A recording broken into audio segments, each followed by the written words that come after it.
오늘 은혜 받으실 하나님 말씀은 사도행전 1장 6절부터 11절 본문으로 하나님 나라에 대하여 말씀 전할 때 은혜 되시기를 바랍니다. 아멘.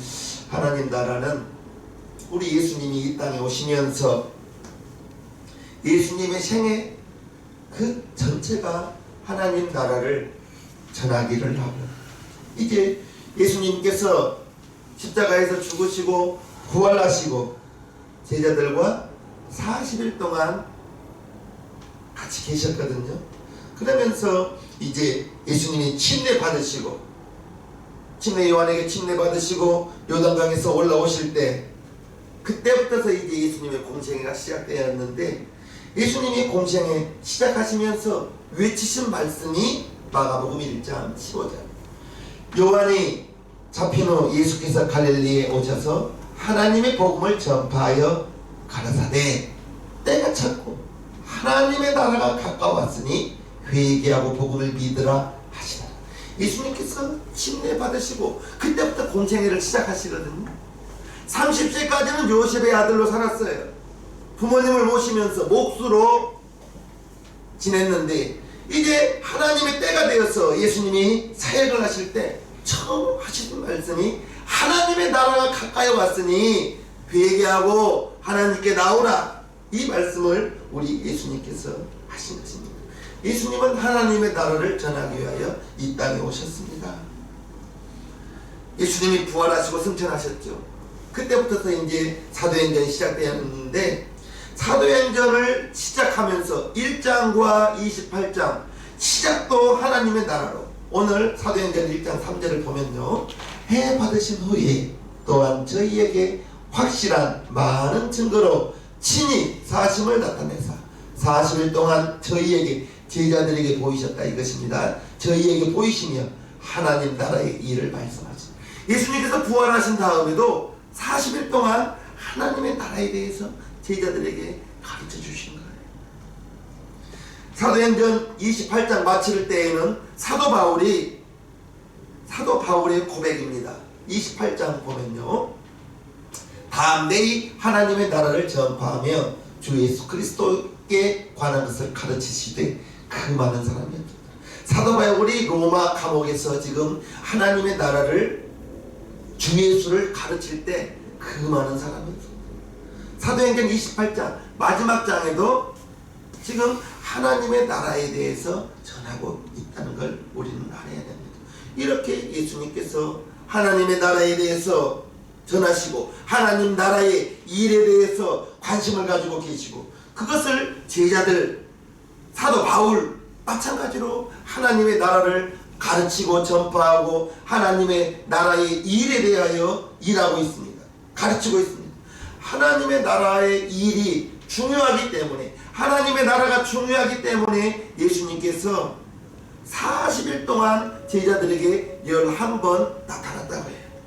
11번 나타나시면서 40일 동안 하나님의 나라에 대하여 말씀을 하신다는 겁니다. 그런데요, 사람은 관심 있는 것을 듣고 관심 있는 것을 보는데, 예수님께서 제자들에게 40일 동안 하나님의 나라에 대해서 말하는데, 보세요, 제자들은 무엇에 관심이 있는지 오늘 본문을 봅니다. 6절. 저희가 모였을 때에 예수께 묻자와 가로되 주께서 이스라엘 나라를 회복하심이 이때입니까? 하니. 제자들의 관심은 뭐예요? 이스라엘 나라를 회복한다. 지금 이스라엘 나라를 회복하는 게 무슨 말이에요? 이스라엘이라는 나라는 주변 강대국에게 계속 침략을 당하는 그러한 나라입니다. 그리고 지금 예수님이 오실 때에는 나라 없는 지가 지금 700년 된 때, 우리나라가 일제에 35년 10개월 동안 우리의 주권이 없었습니다. 35년 10개월. 이스라엘은 얼마나 하고요? 700년 동안 이 나라에서 지배를 당하고, 그 나라가 물러가면 다른 나라의 지배를 당하고, 그러한 나라이기 때문에 제자들은 예수님이 40일 동안 하나님의 나라에 대해서 말하는데 제자들의 관심은 뭐예요? 이스라엘 나라를 회복하심이 언제입니까? 이때입니까? 지금 제자들이 생각하기에는 예수님께서 많은 이적을 베푸시고 보리떡 5개로 물고기 2마리로 5천명을 먹이고, 제자들의 생각은 지금 예수님께서 로마를 몰아내고 예수님께서 왕이 될 때 내가 총리 한번 해야지, 내가 장관 한번 해야지. 그러면서 예수님 그때가 되면 우리 형제를 예수님 좌편에 우편에 세워주십시오 하니까 다른 제자들이 성을 냅니다. 제자들은 관심이 지금 이스라엘 나라를 회복하는 것, 예수님께서 40일 동안 부활하시고 하나님의 나라에 대해서 이렇게 이야기하시는데도 제자들의 관심은 이스라엘 나라예요. 이스라엘 나라 회복하는 것이 언제인가, 이게 궁금한 거예요. 제자들의 그 심정 이해는 되죠. 그 심정 모르는 것은 아닙니다. 나라 없는 백성으로 700년 가까이 살고 있는 지금 이스라엘 백성들을 보면, 우리나라도 일제에게 나라를 주권을 빼앗기고 일제에 이렇게 지배를 당하고 살았기 때문에 우리나라와 이스라엘은 그러한 점에서는 비슷하기도 합니다. 이스라엘 백성들은 나라를 잃어버렸기 때문에, 나라가 없기 때문에 나라를 찾는 것이 큰 소망이었죠. 저는 여러분들은 지금 전쟁 없는 시대를 지금 살고 있잖아요. 나라 없는 서름 우리는 겪어보지는 않았잖아요. 대한민국의 국력이 얼마나 성장했습니까? 그런데 지금 이스라엘 나라는 나라 없는, 주권이 없는 700년의 시월을 지금 살고 있기 때문에 나라를 찾는 것이 큰 소망이었다는 것입니다. 가난한 사람은 부해지기를 소망하는 것이죠. 몸이 아픈 사람은 건강해지기를 바라는 것이죠. 강대국에 짓눌려 살았기 때문에 자유롭게 살고자 소망하는 것입니다. 또한 이스라엘 백성들은 세계 각국으로 흩어져 살았습니다. 모여 살기를 소망했고요. 힘없는 나라였기 때문에 이스라엘이 단 한 번 강대국이 된 적이 있었는데, 그때는 다윗의 시대. 다윗은 가는 곳마다 전쟁에 다 이겼어요. 그래서 힘없는 나라로 살았기 때문에 그 다윗의 나라를 회복하는 것이 정말 단 한 번이라도 그때처럼 국력이 신장되어서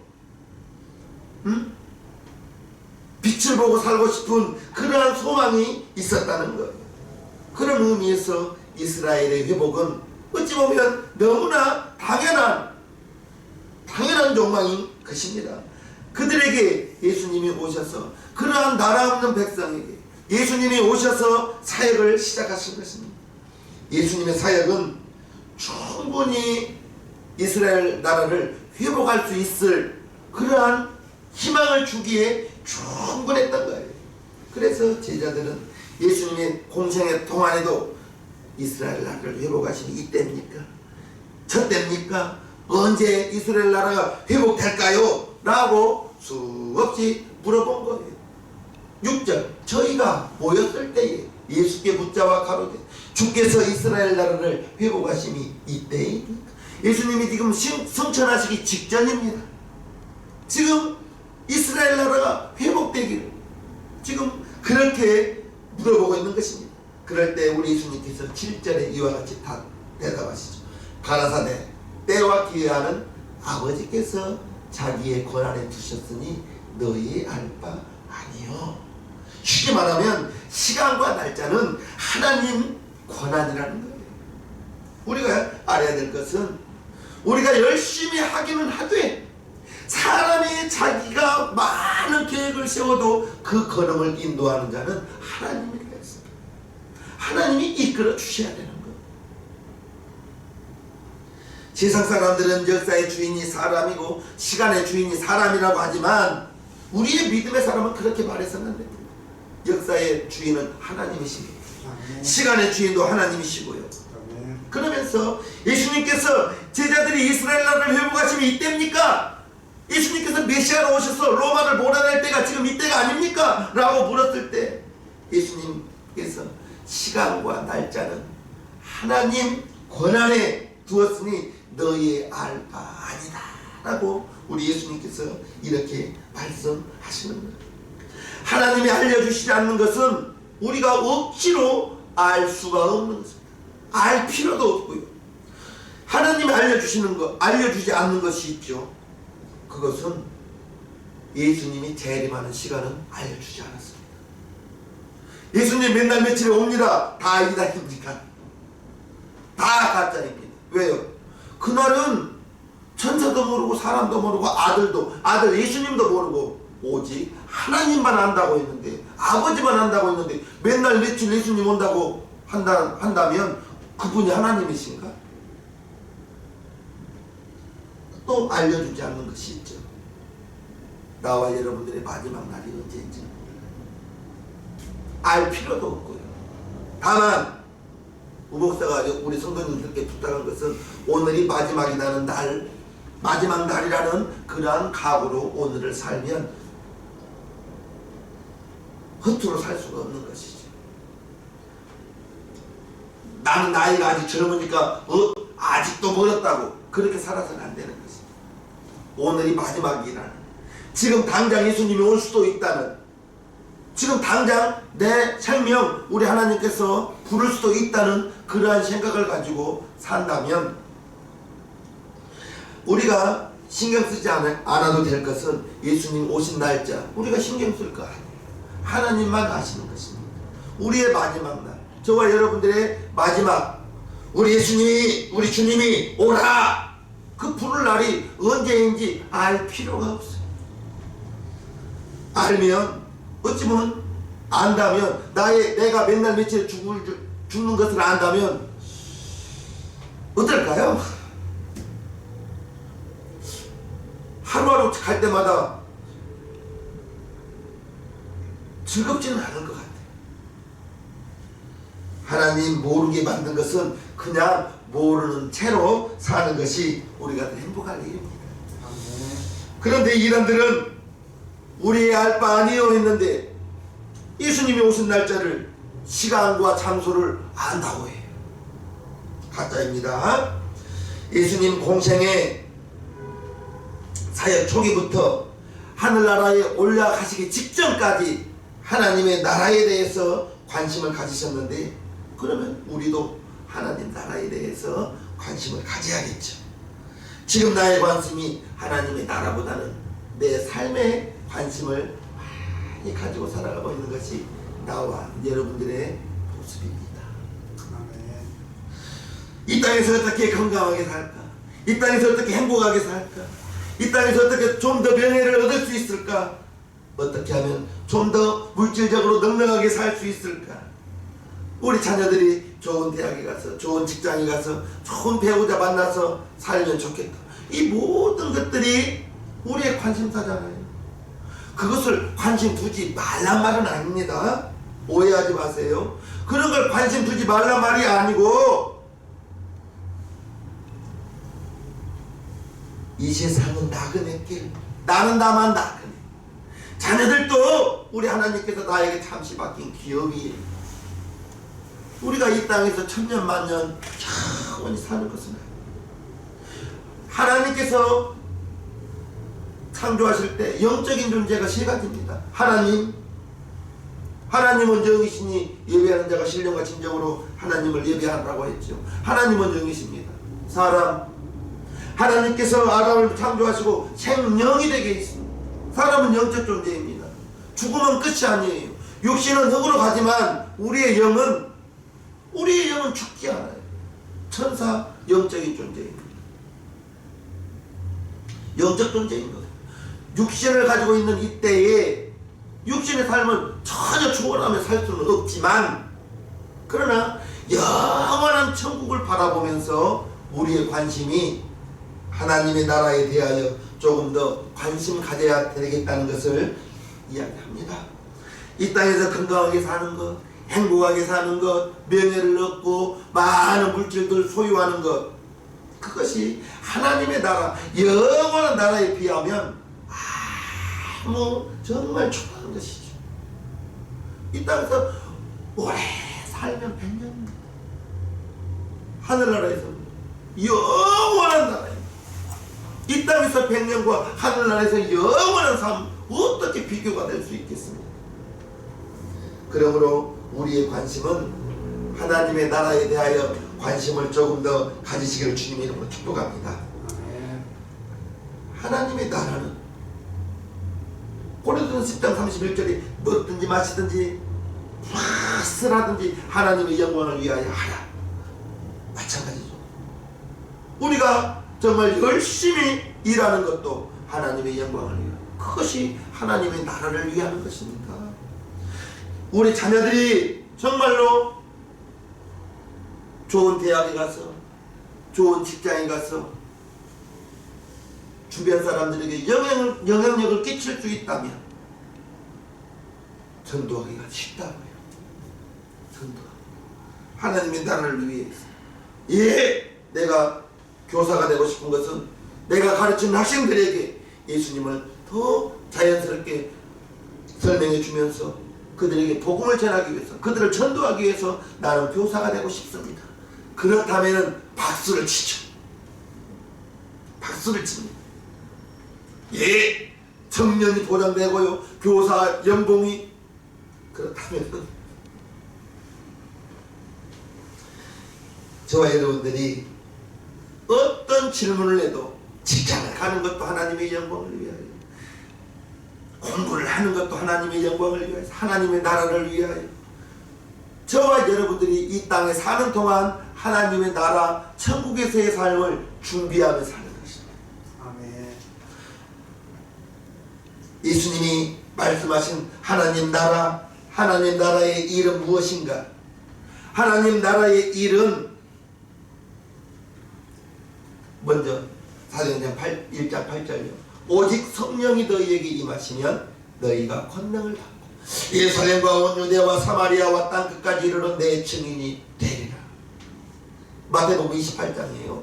예수께서 나와 일러 가라사대 하늘과 땅의 모든 권세를 내게 주셨으니 그러므로 너희는 가서 모든 족속으로 제자를 삼아 아버지와 아들과 성령의 이름으로 침례를 주고 내가 너희에게 분부한 모든 것을 가르쳐 지키게 하라. 볼지어다 내가 세상 끝날까지 너희와 항상 함께 있으리라 하시니라.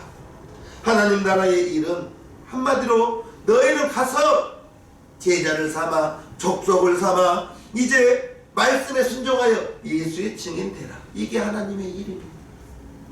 전도는 하나님께서 믿음의 사람 성도들을 통해서 전도하게 만들었습니다. 이게 하나님의 일이에요. 너희가 성령 받고 권능을 받아서 나가서 예수의 증인 되라. 이게 하나님의 일이라는 거예요. 하나님 나라의 일, 예수님의 증인 되는 것입니다. 예수님의 증인은 예수님 구주로 삼은 사람의 주인 될 수가 있죠. 아니, 자기가 예수님 내 구주 하지도 못한 분이 누구를 뭐라고 전도하겠습니까? 나는 예수님을 믿고 하나님의 자녀가 되었습니다. 당신도 예수님을 믿어야 죄의 용서를 받습니다. 내가 무슨 죄를 졌습니까?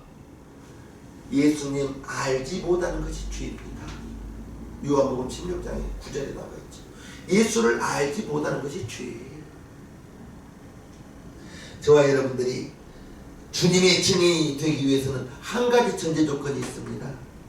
성령이 임해야 예수의 증인 된다고 나와 있어요. 네. 성령 받은 사람, 하나님의 자녀가 된 사람, 신자와 성도는 다릅니다. 신자는 예수님을 믿는 사람이고 성도는 성령이 임함으로 말미암아 완전히 예수님 내구주가 되신 분이 성도입니다.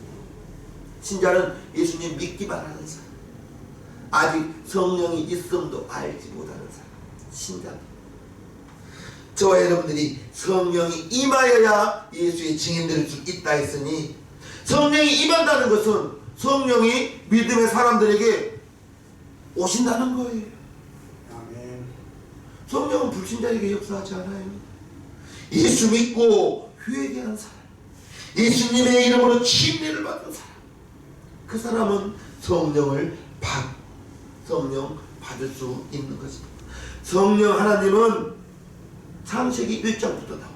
하나님의 신이 수면에 운행하신다. 성령 그때도 나와요.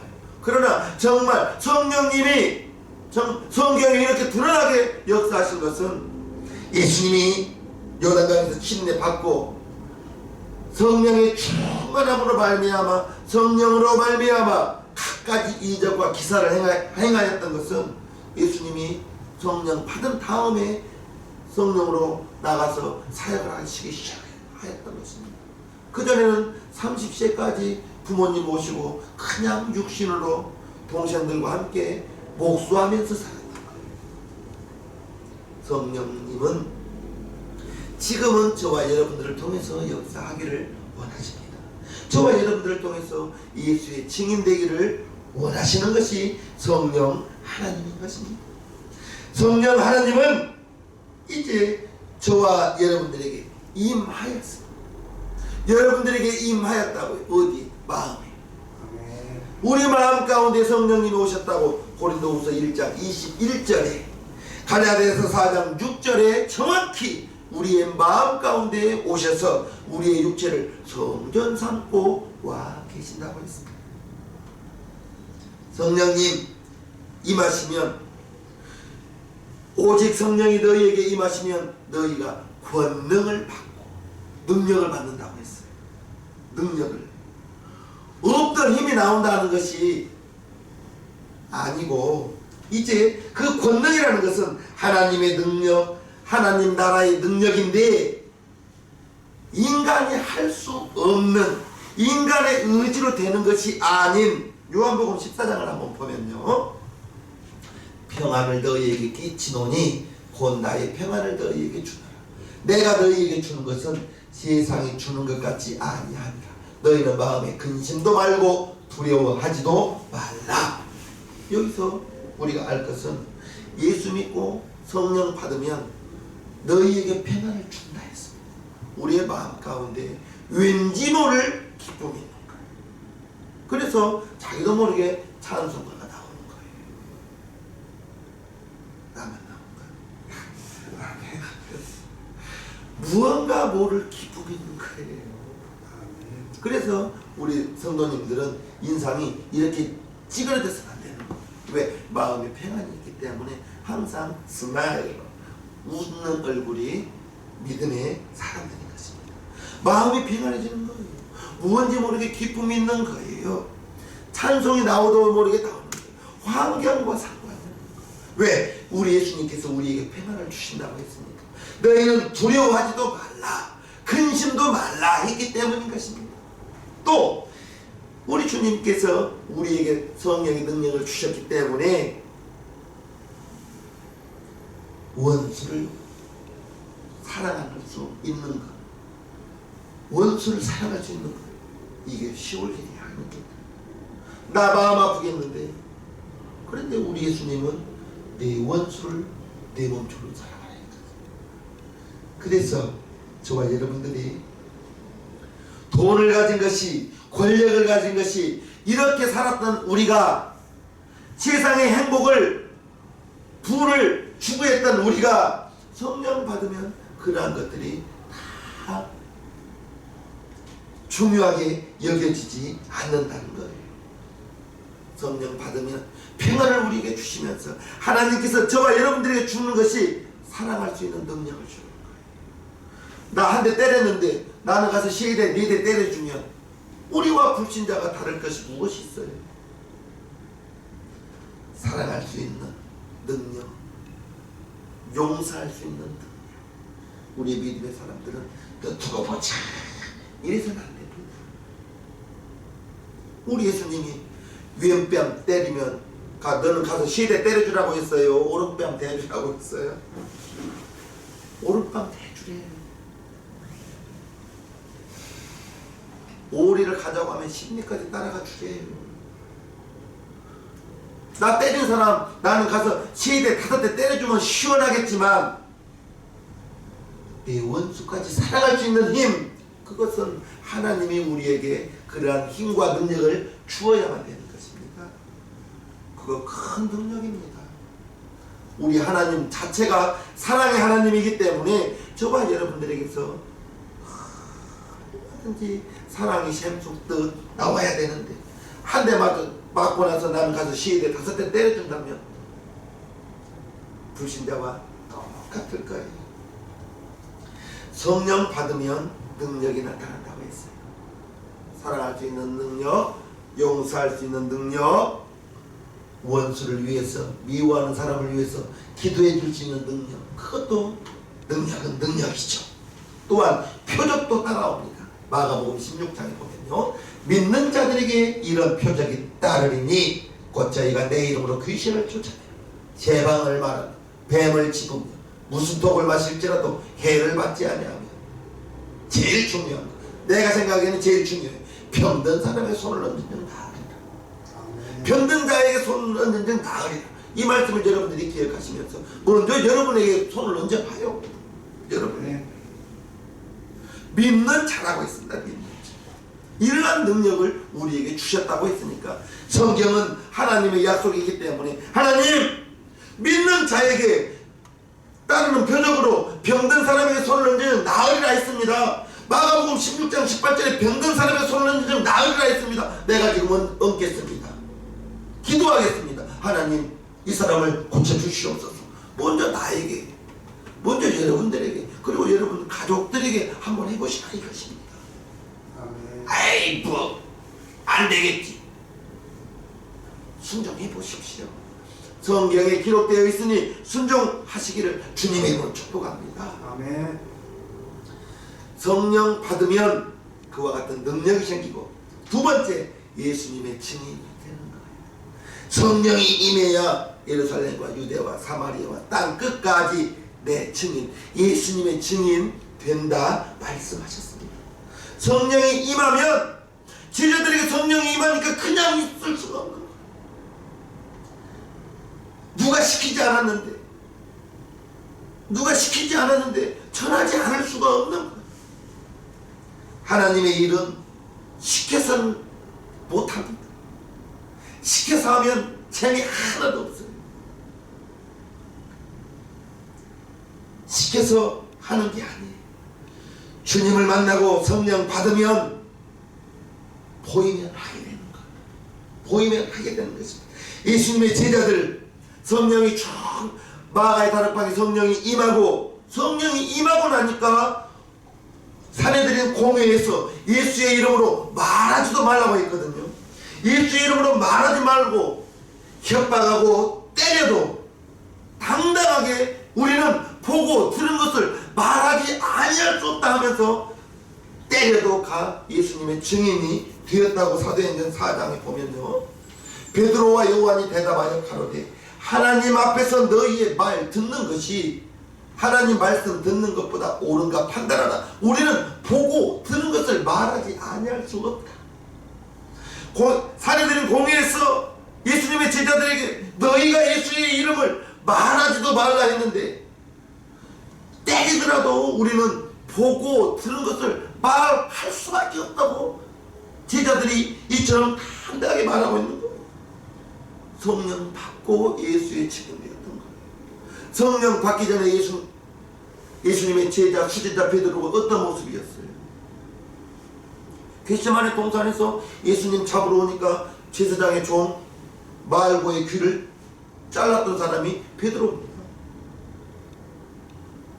3시간 4시간 후에는요, 예수님이 잡혀가요. 따라가봐요. 멀찍이서 따라갑니다. 따라가보고 있어요. 그리고 저 앞에서 지금 예수님 재판석에 앉아서 재판받고 있고, 베드로는 뒤에서 지금 불 쬐고 있는 거예요. 세 번째 나는 그를 모른다고 정녕 부인하고 저주할 때 앞에 있던 예수님이 뒤돌아서 베드로를 쳐다봐요. 그럴 때 눈과 눈이 부딪혀요. 그리고 베드로가 깨달아요. 네가 오늘 다 굴기 전에 나를 3번 모른다고 부인할 것이다. 생각나서, 그 말씀이 생각나서 밖에 나가서 심히 통곡합니다. 성령 받기 전에 베드로, 칼을 빼서 누가 예수님 잡으러 오냐고, 그 용기는 어디로 다 달아나 버리고 자기 그런 여자가 이 사람도 예수님의 제자라고. 나는 그를 모른다고. 그게 우리의 모습이에요. 우리의 모습. 성령 받기 전에 베드로가 그랬다고요. 그러나 예수님께서 부활하시고 40일 동안 생활하시고 이제 너는 내 양을 치라, 먹이라, 내 양을 치라, 그 말씀을 받고 오순절 마가의 다락방에서 성령 받고 제자 베드로 11제자는 그냥 있을 수가 없는 것. 성령 받은 다음에 예수의 증인 되었던 것입니다. 오순절 마가의 다락방 역사는 오늘 또 시작되어야 했다는 것.